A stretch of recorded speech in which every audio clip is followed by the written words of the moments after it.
Warning. If for some reason you are not currently on weed, please pause your TV or DVR. Do weed. Wait until you feel the effects, then press play. Just trust me. What you're about to see only works if you're on weed. Don't have a cow, man. It's just a plant. Now, please enjoy another episode of Mind of Castillo. Hey, welcome to Wayne's World. Oh my goodness. Party time, excellent. Party time USA. This is Mind of Castillo.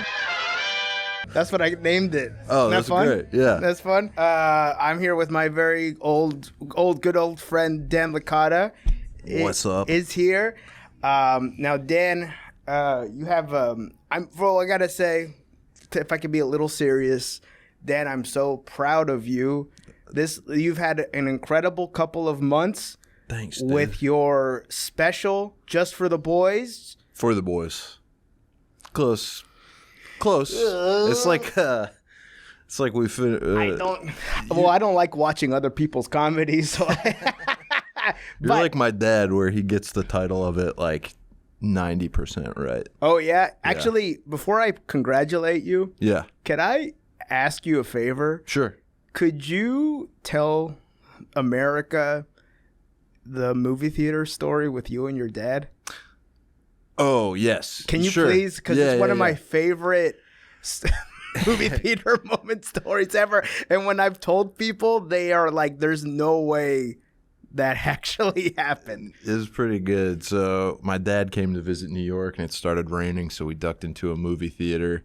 And my dad has like the loudest sneeze of all time. It's like half scream, half sneeze. So it's more just like a achoo! It's like that. He once set off the glass break alarm in our house because he sneezed so loud. But we duck into this movie theater, and we're like in the lobby before the movie starts, and he lets out a giant screech. Achoo! And the guy standing a few feet away from him dropped his popcorn on the floor. It's like spilled everywhere.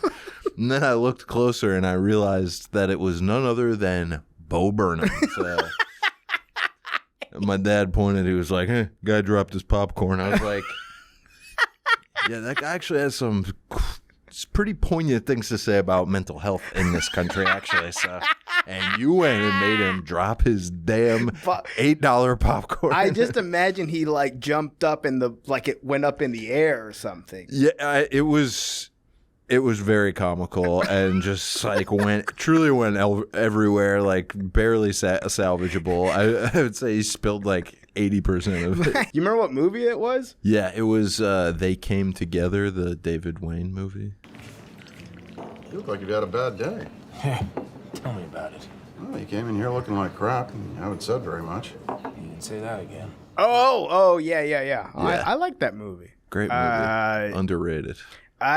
So For the Boys, your passion project, finally out. It fucking rocks. I saw it in front of a live audience and it crushed. I think it's a masterpiece. Oh, thanks, man. It's the best special of the year. And then you did Seth Meyers. I did. Recently. Yeah. Our next guest is a very funny comedian whose new special, For the Boys, is available on YouTube. He also gave me this little intro to read. Yo, for real, this boy is low-key funny as hell. He was just named Maxim Magazine's Lil Rottweiler of the Year. He also wrote the movie The Hurt Locker. Give it up for Dan Licata.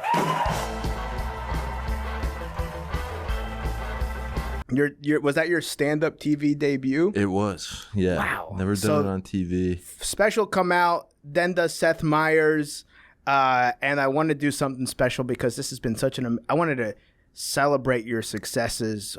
So I got us a little cake. Oh my God! You should to celebrate. Yeah, we got us a little cake. What kind of cake we looking at here? Well, it's a banana nut cake. Ooh. My favorite. Go open it. Just get a little. God fucking damn it. All right. Okay. So here. Want to grab that for a second? Grab a little slice. Don't drop it. Yeah. Can I do a nice You didn't give me a knife that I recall. Yeah, I don't think you gave me a knife. All right, is it what a spoon would work? I guess a spoon would work. Okay, let me just give you a little bit here. Jesus Christ. Okay. All right, so there you go. All right. Oh fuck, dude. No, don't. Okay. Hold on. All right, so there's your little Okay, piece, and hold then on, put let it me on get in the plate. All right, hold up. Okay. I'll great. give you the plate. Okay. And then All right. All right. Okay, it worked out perfectly. Thank okay. you. And this is great. You could put it right over here, actually. So here is your little cake, but in classic Dan Licata fashion, what he doesn't know is that we are going to put the special famous hot sauce from Hot Ones, the atomic bomb, I fucking and knew we're it. gonna give it a little bit of a dab, and then I'm gonna ask him some questions about his life and his career. Are you ready for this, Dan? you're gonna put it on the cake. I'm gonna give it a little dab. Okay. Okay. Is that Jesus Christ. is that too much? That seems like an insane amount to me. Okay, you don't have to. Can I take a sniff of this? Let me take a whiff of this. Yeah, This yeah. is so. How many fucking Scovilles is this? This is, I believe this is the worst one from Hot Let me Ones. look at this. This is the atomic bomb. Okay. This is the one where Shaq made the face like. Okay. "Whoop." How's it Just smell? the smell of this. Oh my god. It does not smell great, folks. Okay, so you're from Buffalo, is that correct? You really want me just to take a little bite right All right. there. I'm gonna take this little bite right here All because right. this seems like fucking death. All right, cool. Okay, cool. So who do you like more, your mom or your dad? Hold on. You really want me to do this? Just like a little bit. All right. Don't be a little damn. bitc. You know what? But the milk absorbs the. Okay.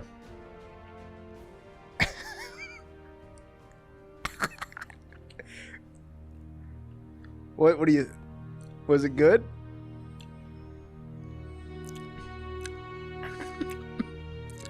It is. It's kicking in. You give that to me. All right. Go Is it ahead. kicking Ask your in? question. Oh, no, I was just gonna say, who do you? It's kicking in. Damn, dude. Well, congratulations on your success. Thanks, man. I'll try it. Yeah, just give it a. I'll give it a little whiff. But my God, I was already sweaty as fuck coming in here. Yeah. Yeah. And I have a mustache too, so this shit ain't going. This is gonna follow me for a full 20. Oh, no. hours. I'm Oh. so sorry. Yeah, this is a bad idea.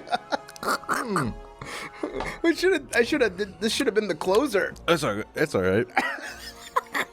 That's why it is the closer. I'm assuming on Hot Ones. It's like it's starting out that way. Dude. Yeah.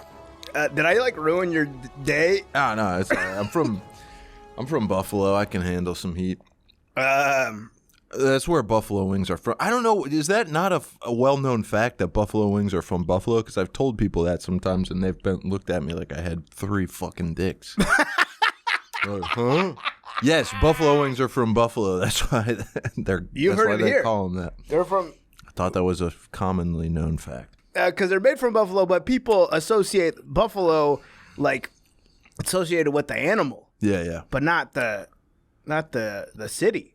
Buffalo's a city, right? It's a city Okay. where I'm from. Yeah. Hey, anybody from Buffalo saw your Seth Meyers set or like obscure family members that didn't watch your comedy? Yeah, I think so. And that is like one of the only things that people that age, like people our parents' age, it's like, SNL. Right. And the late night shows are the only barometers of success that they have. It's like Yeah. I did a bunch of other cool shit that Yeah, but I was like- very proud of, but they were just Yeah, but like uncles don't fucking know about Adult Swim. exactly. You know what I mean? My dad was so bad when it came to that stuff because like my dad would call me on Sundays and be like, "Hey Stevie, did you ever meet Dua Lipa? She is good looking." And then I would be on the phone and be like, "Hey Dad, yeah, my mental health isn't doing that great today." Yeah, talk me off the ledge, please. Yeah, they didn't like my sketch where Kyle played Jonathan Lipnicki. I just watched a great Lifetime movie with Jonathan Lipnicki a couple days ago. You gotta Of check him it out. now? Yeah, they put it out like a couple months ago. I Oh, think. really? It's called Secrets at the Museum. Great. I cannot recommend it enough, folks. Really, Secrets of the Museum. a Lifetime original with present day Jonathan. Tell America what Secrets of the Museum is about. Give us a little So verbal trailer. basically, it's about a museum and there's secrets. So that's basically a synopsis of the plot.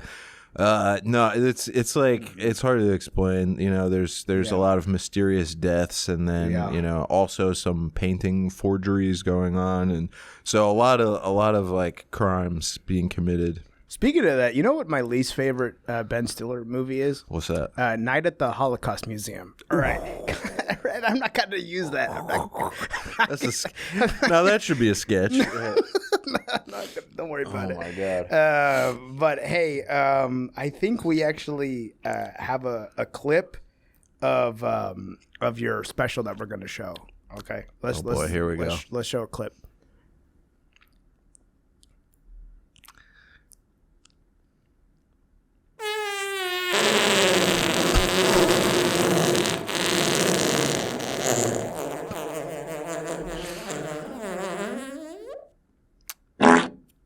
All right. I wrote that. Yeah, I wrote that, and you know they say write what you know, and worked really hard. It took me a while to nail that one down. Yeah. What was fun about watching the special with Bulla, Dan Bulla, who we wrote together at SNL. Shout out to Dan Bulla. Shout out to Dan, a real one.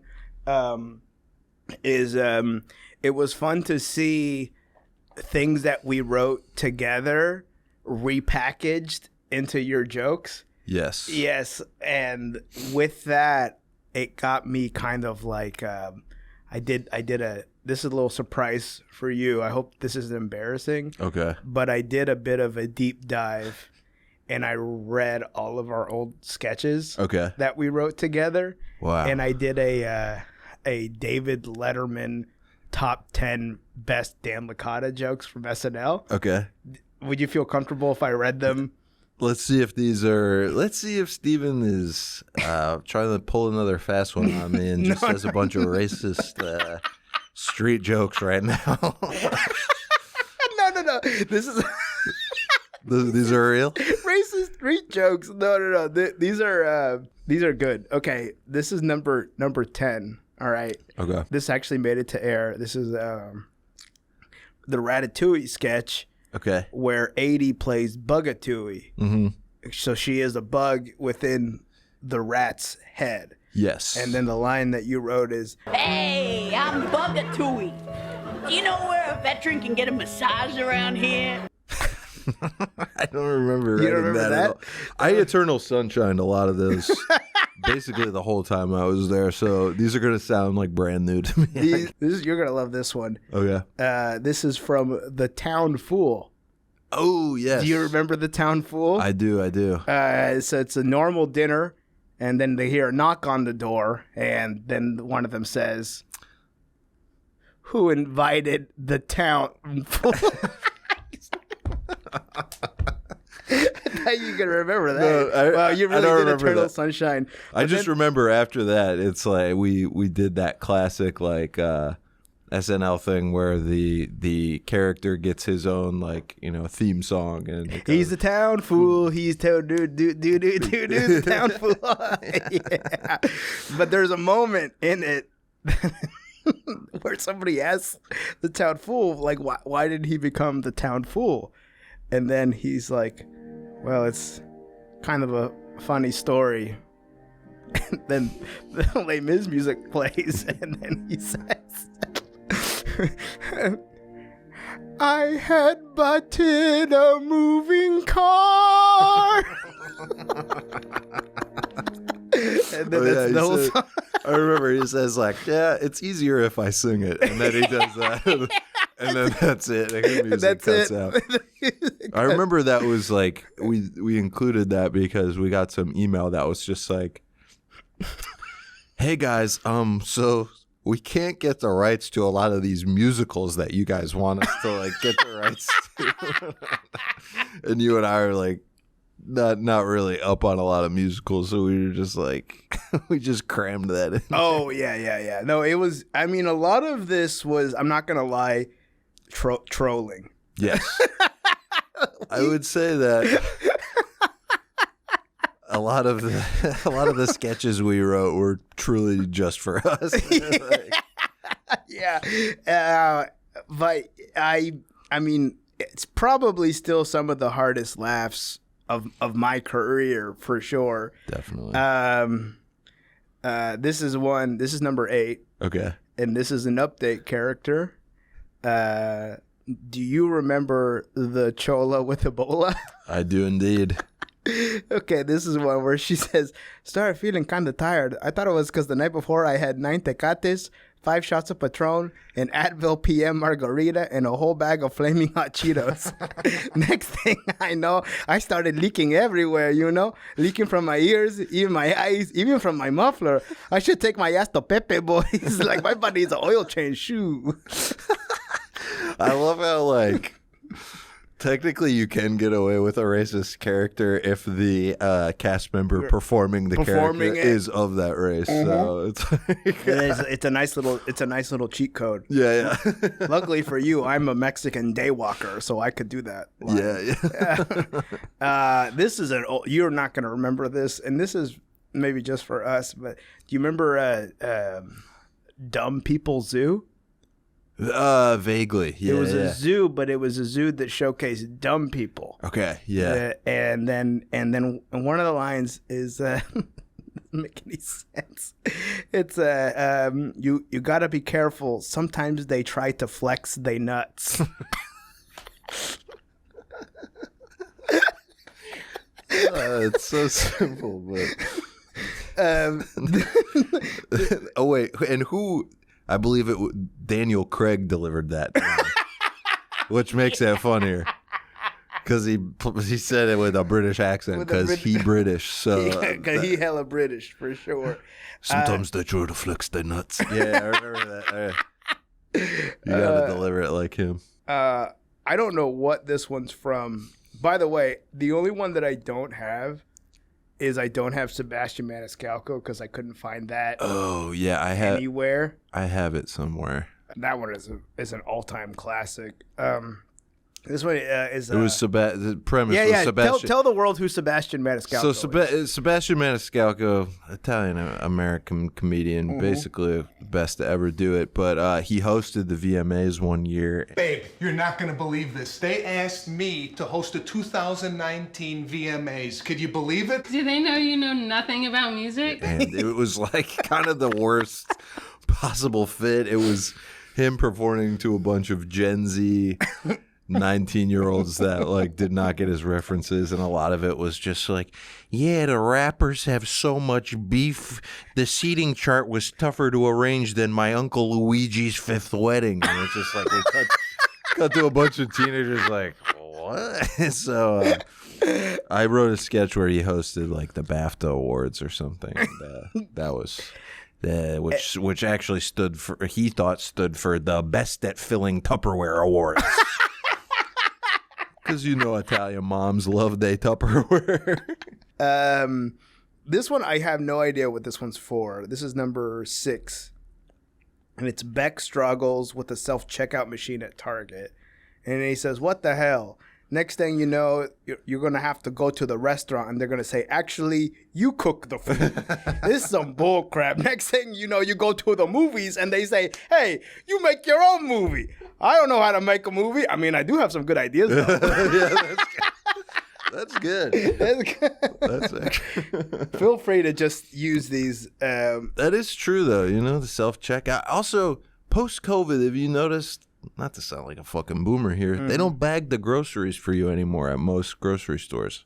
And they also expect you to bring your own fucking bags. Yeah. What the Are you?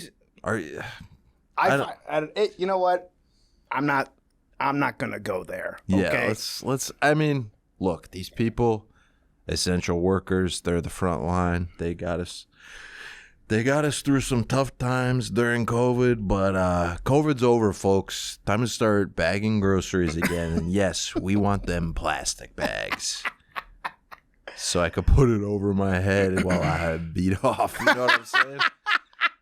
You think I put a paper bag over my head? It doesn't really do the trick. Mm-hmm. You need a nice plastic bag with some elasticity. During the pandemic, it was really scary because we were like at the heart of the pandemic, and I was always afraid that I was gonna die from a heart attack jacking off, and nobody was going to save me.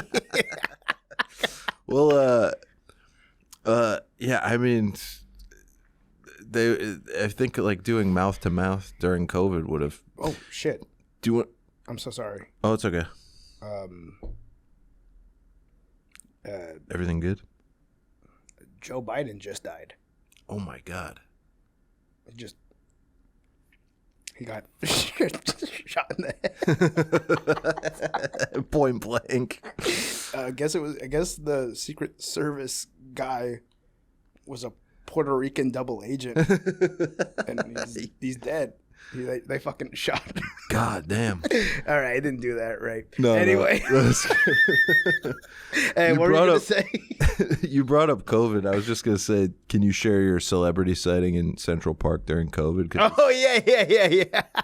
When I was, my celebrity during the pandemic, I was walking through Central Park and I saw Woody Allen at the park. And it was just, I knew it was him. Even though it was the pandemic, we were all covered up because it was him with his bucket hat and and he was holding a bunch of napkins over his mouth and just walking. No mask, just like napkins you'd get at a bodega and just holding them up to his face. What a fucking idiot. Wait, can you tell people your premise for your Adult Swim show? Oh, yeah, it was... trying to find Woody Allen and putting a ghost pepper in his food. Man, that was another sketch that we pitched. That sketch. It was forgive me if this is later, but it was the Blue Man Group one where it was like, is that coming up? No, it's not, and I couldn't find that one, but that was one that we really fought for. Did not get the love it deserved. Basically, the premise was the best premise ever. It was like after COVID, the Blue Man Group, obviously took a huge financial hit, because the theaters were closed during COVID. Now they're trying to drum up business now that the theaters are reopening. So to boost ticket sales, they would sneak a canceled celebrity into each show as a Blue Man. That was the fun of going to see the show. Was half of the fun was trying to guess who the canceled celebrity was. Yeah, and it's like, oh, I think that one is Roseanne, a blue person being like, I thought the bitch was white. Yeah. And then one of them saying, stop saying I'm Matt Lauer. I'm not Matt Lauer. Yeah, whatever. Yeah, but I just remembered when it didn't get picked. Licata was like, "No worries, I'm gonna film this for my YouTube show." Yeah. Do you remember when the sketch that we wrote where an army recruiter goes to the theater department? Yeah. I do. And Timothy Chalamet says, so how do I get an audition for Army? Do I just mail my headshot to the White House? Or is this an audition? In that case, I'm 6'3", not willing to shave. In full transparency, I do have reverse Benjamin Button disease. You mean you just age normally? Affirmative. That was great. I remember we asked Timothy one of the lines at the end is a fat bastard impression. And he had clearly never seen Austin Powers before because the way he did it was like so off. It was like, has Timothy Chalamet never seen Austin Powers? I met Mike Myers at a wedding a few weeks ago. No shit. Yeah, and my first sketch that I got on was about Shrek. No, it's Shrek. You ever heard of it? No, I'm serious. Shrek. Oh, yes. I believe that we saw that one, right, honey? Maybe on a plane. Yeah. Pretty good. Is that your favorite, Justin? No, Scott, I'm a liar. And he called me while I was asleep on Sunday, and I guess he left a voicemail, and it was like him just saying how much he loved the sketch, and it was like, obviously he's like one of my heroes. Yeah. And I never got a chance to thank him, So I'm in line for food at this wedding, and he's right behind me. So I thought maybe it was a good time to go up to him. So I turned around and I said, "Hey, I just want to say thank you for sending that voicemail. I'm a writer on SNL. It meant a lot to me." And he was like, "Oh, okay. Yeah." I was like, "Thank you. Yeah. Okay, well, have a good, yeah." And then I just turned back around in line, and I'm just awkwardly standing in front of him. It's like he has zero recollection of it.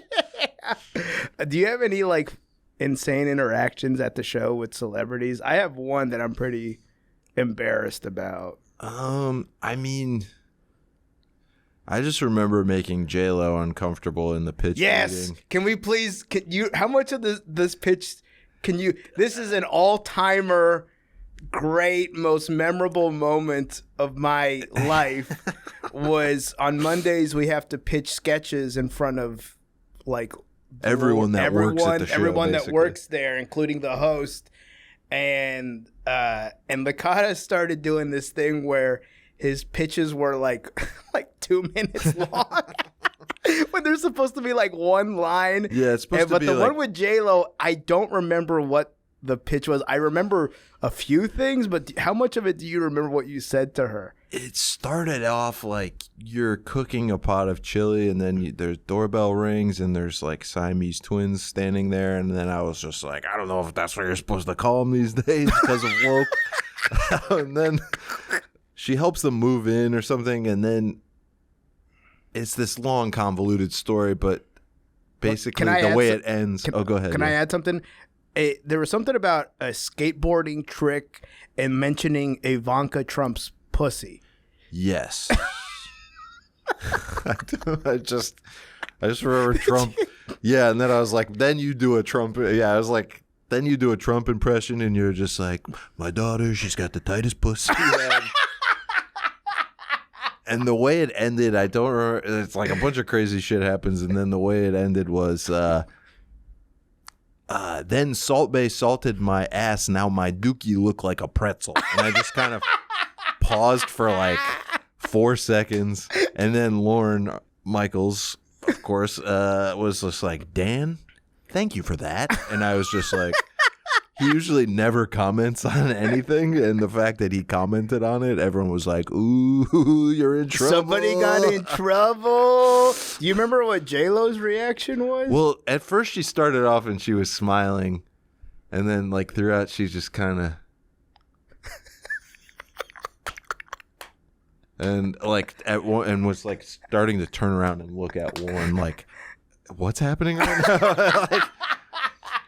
But to me, people, I don't know, man. You're sitting in front of one of the most famous people in the world, yeah, and they have to listen to you. Yeah. Why would you not just throw the most insane thing they've ever heard at them? I mean, to your credit, you more than me, because we really tried to make it feel different. Yeah. At the pitch, you would have these insane long ones, and then sometimes I would bring my Bluetooth speaker, and then I would play sound effect, and then the sound effect wouldn't play on time, so it's just me waiting. Nothing's coming out.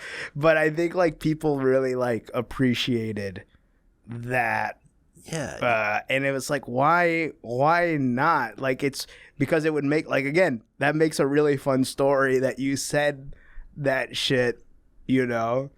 And it just makes the workplace fun. Like, yeah, this is going to sound very dramatic, but you made me like comedy again in a way that like I like did it. So like, and when I watch like your special and I watch everything that you do, it brings me back to that moment of like, this is why we do it. Remember being funny in middle school? Like, that's like, try to capture that little. Yeah, do you man. think about that when you're like creating? Try to like, do you think about like trying? I mean, I feel like you know yourself so well, but I feel like I always have to search for my essence in terms of like, why did I get into this? Why is this fun for me? I go back and forth.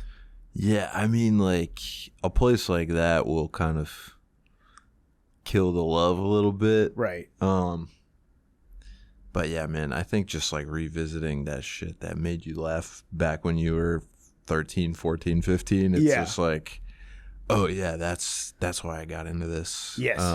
That you added like just like a lightness that like, man, it's I think I try to remember that, and I try to, you know, I can't not try to replicate it, but it's like, man, that is such an invaluable thing, which is why I read all of these and I think like so fondly of like. Oh yeah, we're halfway there. Oh shit. This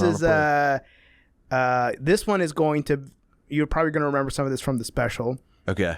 This is Life Support. Yes. And this is 80, who, can you tell them the premise of Life Support? So this girl is in a coma for like 10 years or something, and the parents finally make the decision to pull the plug.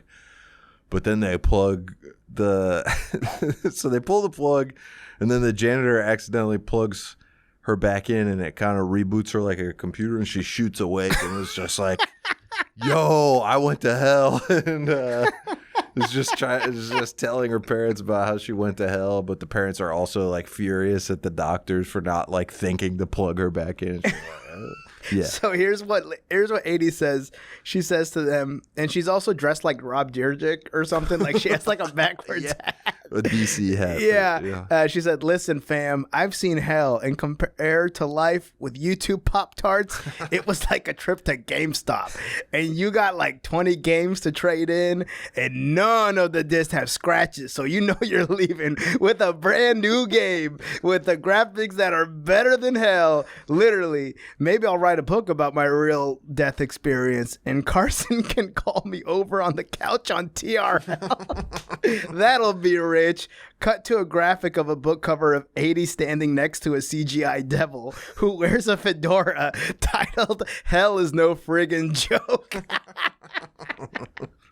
Damn, dude. All right, that's a classic. Now here's a classic. Okay. Number 4. This is maybe I'll have you read this one. Okay. Because this feels so.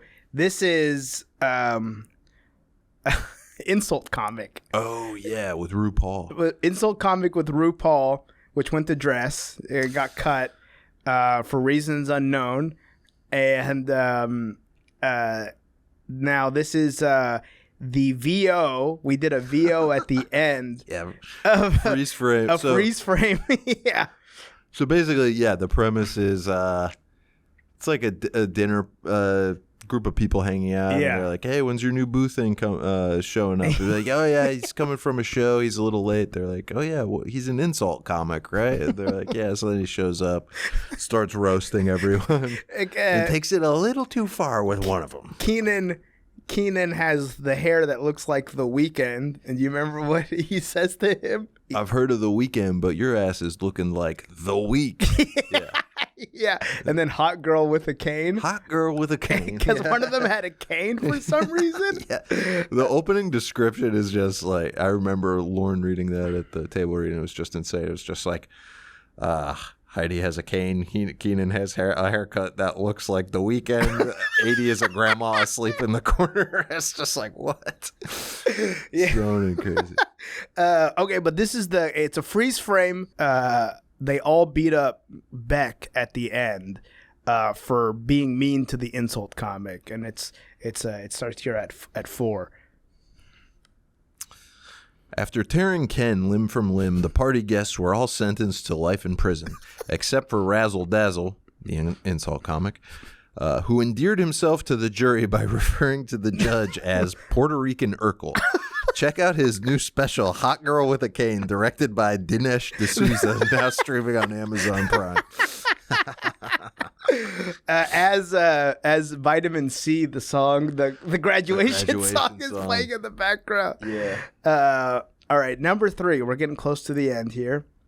We did a sketch that was like during the pandemic. There were a lot of outdoor open mics. Yes. And we did. Truly the saddest thing ever. Yeah. I think we both walked past an outdoor open mic that would happen in like McCarran Park or something. Yes.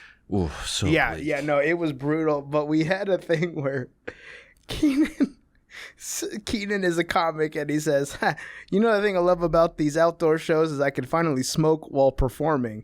Keenan pulls out a glass pipe, smokes crack, and runs up a tree like in Looney Tunes. We put this stuff in like they actually have to like figure out how to film it. Also, like smoking crack on a network television show. Just like smoking crack and then go. Whew. Yeah, I remember the sound effect was like. Yeah. Yeah. And then number 2 is actually the bowl.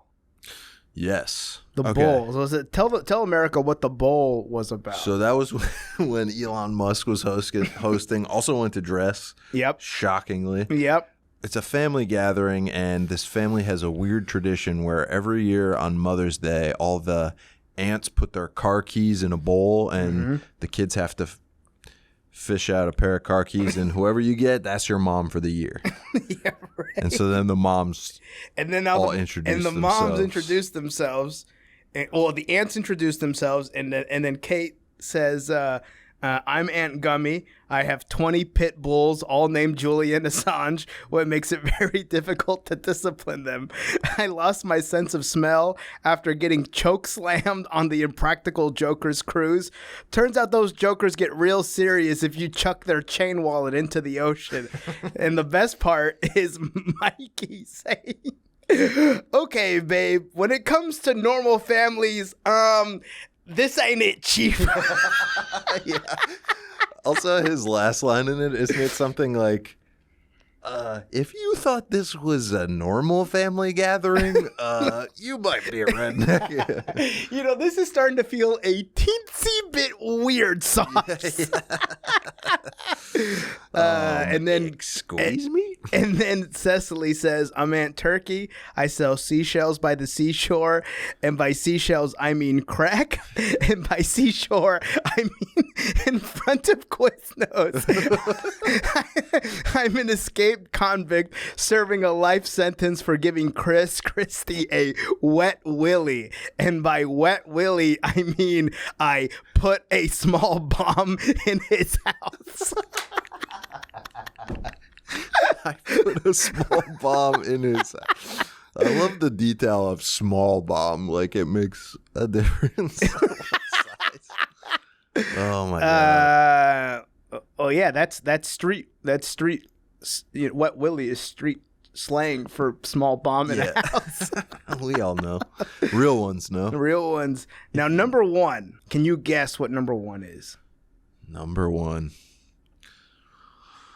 I have a good feeling you're not going to guess. I'm not going to guess. Like I said, my memory. You blocked out a lot of it. I get it.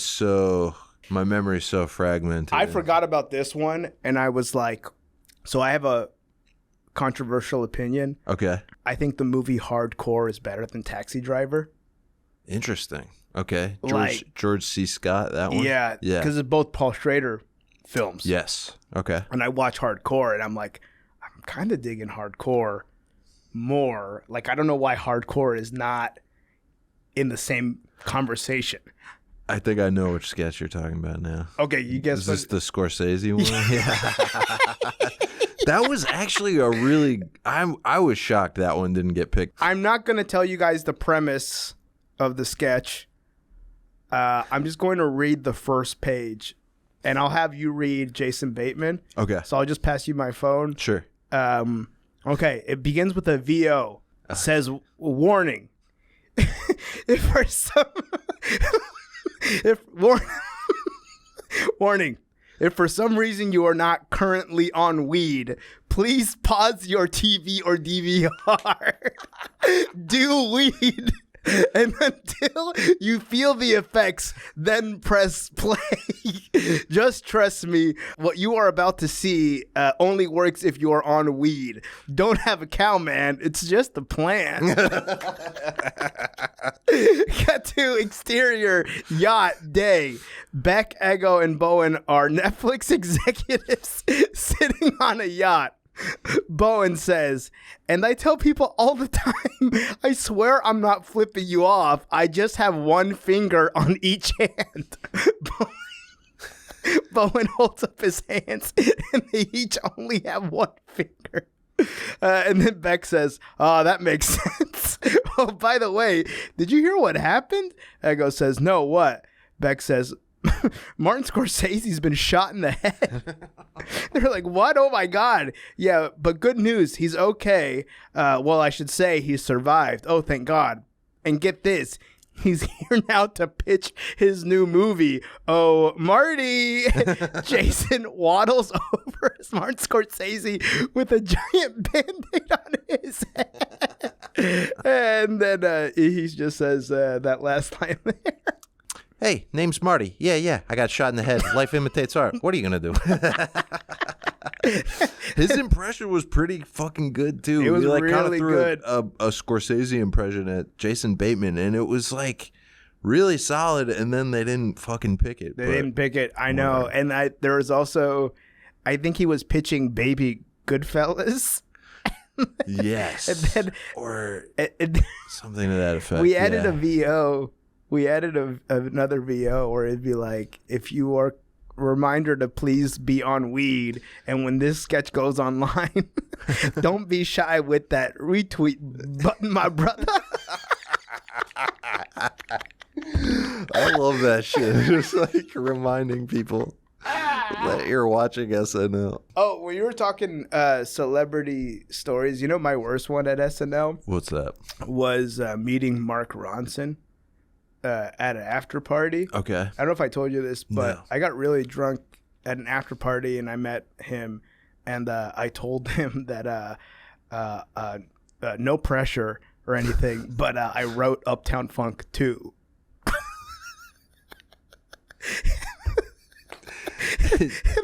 And like I have all the lyrics written and but anyway, I think it's really good. And then I went home and be like, why did I tell him that? I'm not written Uptown Funk 2. That's so funny, dude. I love it. Like the class clown impulse to like see a celeb and just be like, I have to say the dumbest fucking thing in the world to them, or else I'm, not gonna be able to sleep tonight. Yeah. And then you go home and you're like, why did I fucking do that? Why did I blow it? I also remember like going up to Matt Damon being like, hey, what's up, dog? And like everybody looking at me like I got in trouble. Yeah. I guess I can't call him dog. Why not though? I don't know. I don't know. I'm trying. So scared to fucking. I know. Cut loose. I noticed that in a lot of podcasts, they do like there's some podcasts where they smoke weed. Yeah. And it's like when you smoke weed, like funny stuff comes out. Oh, you start thinking of weird shit, stuff dude. With weed, right? Yeah. And I'm thinking, well, that could be a fun thing for us to do that, but it's 2024 and what the kids are doing now is fentanyl. You got some fentanyl? And I was thinking maybe we do some fentanyl today and then we'll come up with some funny stuff. Okay. All right, just hold this straw right I've here. never. I'm just gonna light it. Feel it? Okay.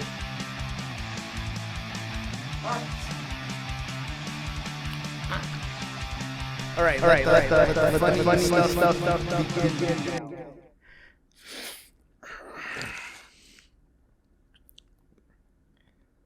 2 hours later.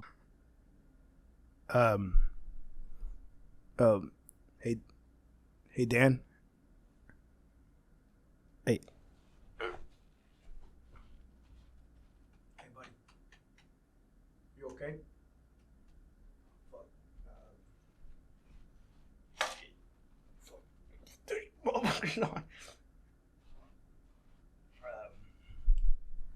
Anyway,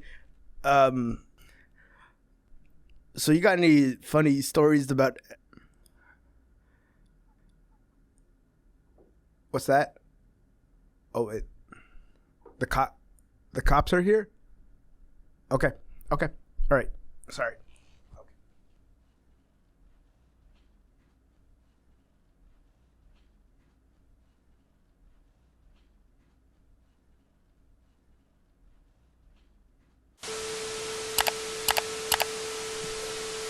Aren't we living right now?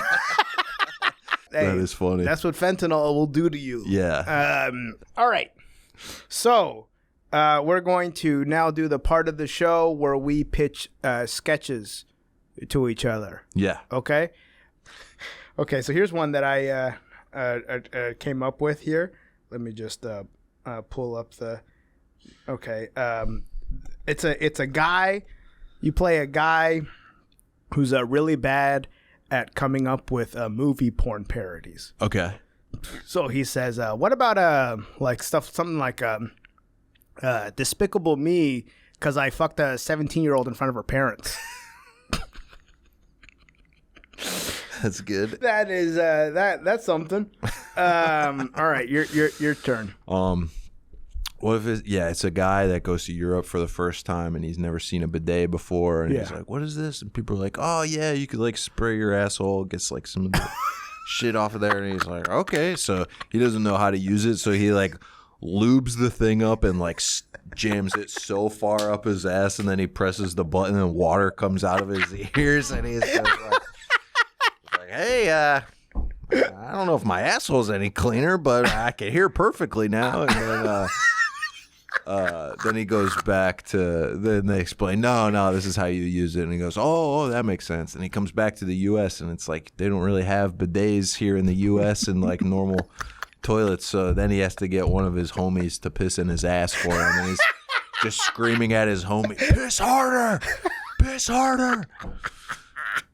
And that's how the sketch ends. It kind of goes from there. It's just like a quick cut, and it kind of goes from there. Ladies and gentlemen, he's back. He's back. Oh my God!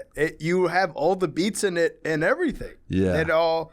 My God! All right, I got one more. This one's a half-assed one, but it's a crime scene. Okay. And it's also bring your kid to work day. And then he's like, "Daddy, what's this?" "Well, son, it's a crime of passion. The daddy watches the mommy get railed by the guy she meets online. And then afterward, the daddy kills the guy. It's like a sex thing, sport. Now, do me a favor and grab that towel covered in cum." Oh, my God. And you would cast an actual child to play that role? Yeah, well, I'm probably Andrew Dismukes. Sure. Man, that is one. I do feel like he gets the boy roles. Yeah. I also was thinking too of like they should cast an actual boy. They should cast. When do we need a boy cast member? They do need a boy in the cast. I was thinking like and maybe... an old ass man. Okay, so this would be great if like a really tall NBA player was hosting. Yeah. Like, what's that? Boban Marjanovic? Yeah. He's like, yeah. He's like 7'6" or some shit. He's a big dude. He's like 7.5 feet tall. Yeah. So basically, if he was in John Wick 3. Yes. Sorry for interrupting. No. Yeah. Thank you for reminding me. He's tall as fuck. So if he was hosting SNL, this would be a great sketch for him. Like a new restaurant opens in town, and he's like the host that like seats people. So he seats this couple, and then he hands the guy a note, and the guy opens it, and it just says, "Help me, I am being human trafficked." And then they're just like, no, he can't be human trafficked. He's so tall. He's like 7'6". And then the twist at the end is that he was being human trafficked, and that like they like drawn and they kidnapped a kid and like drawn and quartered him, like, you know, medieval style. They like stretch your limbs out, and so like no one recognized him. Like even his own parents wouldn't be able to recognize him. He's like a Stretch Armstrong. Yeah, just stretched him out.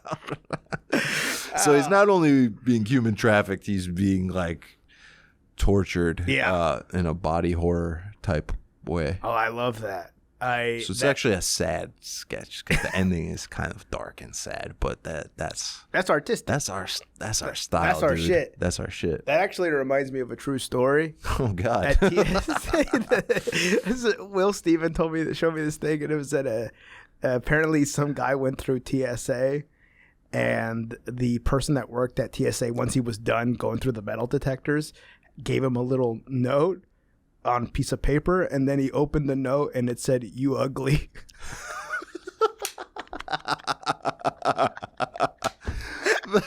A TSA guy did that? TSA girl did that. It's like so just risking getting fired from a government job with probably great benefits just to clown on a mofo. Such a crazy clown. What a fucking bird. Wow, dude. That's insane. That's so insane. And she just had that in her pocket ready to go, just waiting for the right fucking chump to come through. All right, and then you got one more for us? Yes, one last one. All this right. one isn't fully fleshed out yet, but this is what I got so far. Yeah. Maybe we can riff through this. Yeah. So Mario and Luigi. Yeah, let's go. Yes. That's kind of all I got so far. So don't take this, by the way. This is mine. Yeah. So I don't know. Maybe we could. Maybe like Wario and Waluigi show up, or maybe Wario's on trial. Ooh, that's good. Okay. Maybe Bowser too. Bowser. Mm-hmm. Or Peach. Mm-hmm. Hey, what would the Mario movie written by Dan Licata look like? Because that would be like an authentic Italian. Yeah, I think the world would need that. The Mario movie as written by me. Well, first of all, the Mario Karts themselves are actually Sibians with wheels. That would be artistic choice number one. And instead of shooting out banana peels and turtle shells, you know what they shooting out? CKY VHS tapes. And I think we ended on that. Dan, you want to say anything to the fans or anything you want to plug? Please watch my special For the Boys. It's on YouTube. I filmed it at my old high school for an audience of 15-year-old boys. And if that doesn't pique your interest, then I don't know what else to tell you. And if you watch it and you're clamoring for more, you can check out my Seth Meyers set. But please just follow me on social media at Dan Licata Sucks. Yes. Watch his set too. I actually went through the comments, and there were no bad comments. You didn't dig deep enough. There were a couple, dude. Can I tell you my worst comment that for one of my sketches was? Yeah.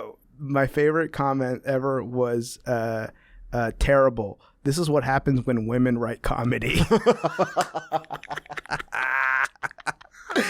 That is so funny. And on that note, good night, everybody. Thank you so much. Appreciate it. All right. Okay, that was fun, That right? was really fun, dude. Okay.